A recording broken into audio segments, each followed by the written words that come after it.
دنیا کی ہر آسائش پیسے سے مل جاتی ہے مگر سکون اور سکھ صرف انسانیت کی خدمت سے ملتا ہے۔ صاحبزادہ پیر خالد سلطان باہو کا بیان۔ نواب شاہ سے رپورٹ کر رہے ہیں فخر نیوز کے نمائندہ خصوصی محمد اعظم بھٹی۔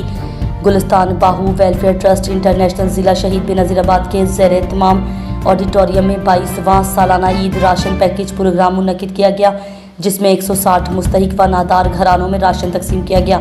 صدر مجلس بانی و مرکزی چیئرمین حضرت سخی خالد سلطان باہو سروری القادری اور میئر میونسپل کارپوریشن قاضی محمد رشید بھٹی نے شرکاء سے خطاب کیا۔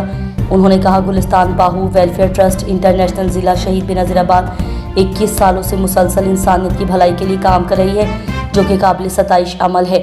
مرکزی چیف محمد اشرف آرائی نے سیاسی سپاس نامہ پیش کیا اور 21 سالہ کارکردگی پر تفصیلی رپورٹ پیش کی۔ سب سے پہلے تو میں میڈیا کے تمام احباب کا شکر گزار ہوں کہ آپ لوگ ایک بڑے خیر کے کام میں اور راشن تقسیم کے حوالے سے جو گلستان باہو ویلفیئر ٹرسٹ کا ایک مشن ہے اس کا آپ حصہ بنے۔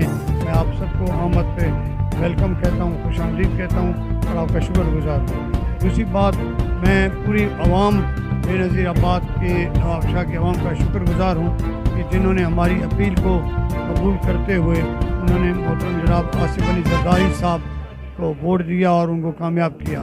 میں سمجھتا ہوں کہ بے نظیر آباد نواب شاہ کے لیے اعزاز ہے کہ پاکستان کا پریزیڈنٹ اس شہر سے منتخب ہوا، اور یہ آپ نے جب ان کو ایم این اے بنایا اور وہاں تشریف لے گئے تو اللہ تعالیٰ نے اپنے حبیب کے صدقے یہ کرم کیا کہ ان کو پریزیڈنٹ بنایا۔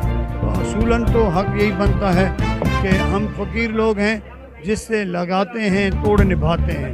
تو اس وقت چونکہ بیٹی ہیں اور اس شہید محترمہ بے نظیر بھٹو کی بیٹی ہے، تو ہم کبھی بھی ان کو ایسے اکیلا نہیں چھوڑیں گے، اور جہاں تک میں ہوں، میرے جتنے پیر بھائی ہیں، میرے دوست احباب ہیں، انشاءاللہ ہمارا ووٹ بھی آصفہ بھٹو زرداری صاحبہ کو ملے گا۔ الحمدللہ گلستان باہو ویلفیئر ٹرسٹ کی ہماری ایک شاخ یو کے میں ہے، اس میں حق باہو ٹرسٹ بھی ہے، گلستان باہو ویلفیئر ٹرسٹ بھی ہے اور حضرت سلطان باہو ٹرسٹ بھی ہے۔ یہ تینوں ٹرسٹ مل کے انہوں نے اکٹھا کیا ہے۔